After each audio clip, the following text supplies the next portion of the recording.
Lord Krishna Naman to all of you, my all sweet dear student. Now we discuss about a case study about Gulf War oil spill. बिल्कुल Gulf वाले जो युद्ध थे, खाड़ी वाले जो युद्ध थे, उसमें ऑयल स्पिलिंग के द्वारा समुद्र में एक बहुत पतली लेयर्स जो है फैल गई थी, उसके बारे में हम बात करेंगे।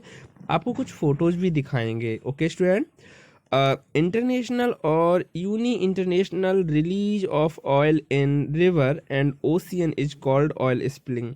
यानी कि इंटरनेशनल और यूनिनेशनल लेवल पर जो रिलीज किया जाता है ऑयल इन रिवर्स यानी नदियों में और समुद्र में, इज कॉल्ड ऑयल स्पिल। तो इसे हम क्या कहते हैं? ऑयल स्पिल कहते हैं। One of the worst oil spills in history was the Gulf War oil spill। और ये इतिहास में एक जो खाड़ी युद्ध है उनमें जो ऑयल स्पिलिंग हुआ था, which result from the action taken during the gulf war in 1991। ये खाड़ी युद्ध 1991 के दौरान हुए थे। A lot of damage was cause to marine life in Persian gulf. यहाँ पर जो पार्सियन की खाड़ी थी उसमें जो मैराइन लाइफ है, जो समुद्री जीवन है, वो बहुत अच्छे तरीके से यानी बहुत ज़्यादा डैमेज हुआ था। मतलब वहाँ ज़्यादा डैमेज हो ही गया था, जितने भी जीव थे वो डैमेज्ड थे। खाड़ी युद्ध के दौरान जो ऑयल स्पिलिंग हुआ था वो आप देख सकते हैं।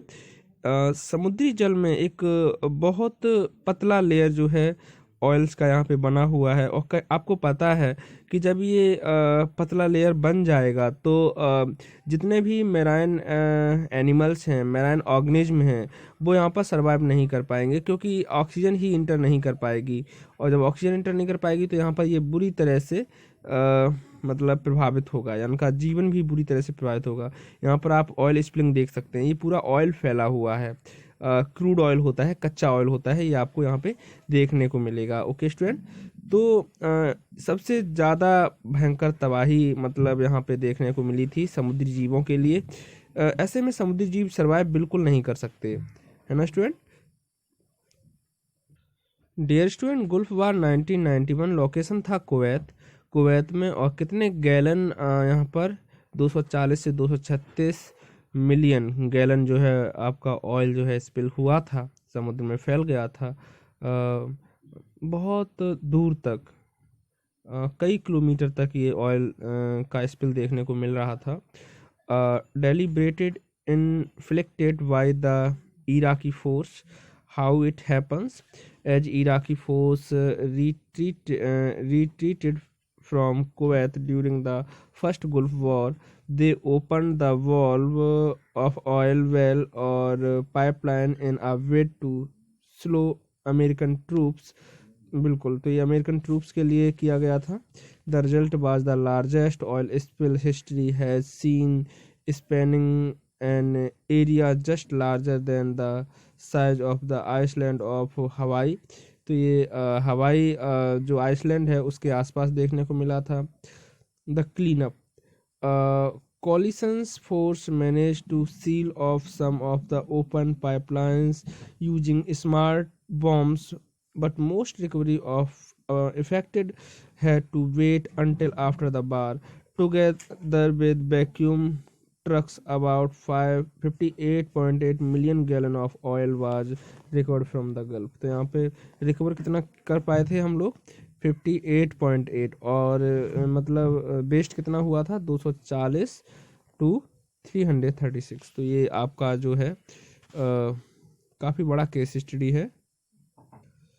क्या क्या इम्पैक्ट देखने को मिलते हैं?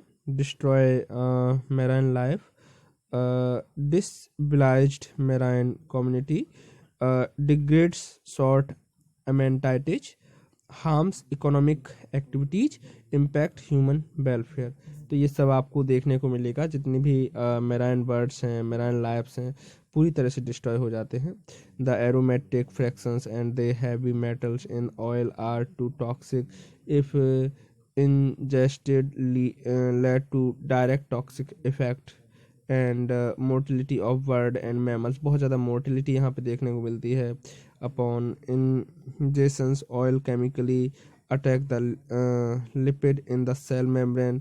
अगर ये इसको मतलब न्यूट्रिशन के रूप में ले लेते हैं तो इनकी बॉडी में जो सेल्स हैं, उनका जो सेल मेम्ब्रेन है ऑफ द गट एपिथेलियम, ये पूरी तरह से डैमेज हो जाता है। It begin to die and slow of causing mortality to the bird and mammals. तो यहाँ पे सबसे ज़्यादा मोर्टिलिटी देखने को मिलती है। यहाँ पे देखो आप, ये देखो मोर्टिलिटी आपको देखने को मिल रही होगी, है ना।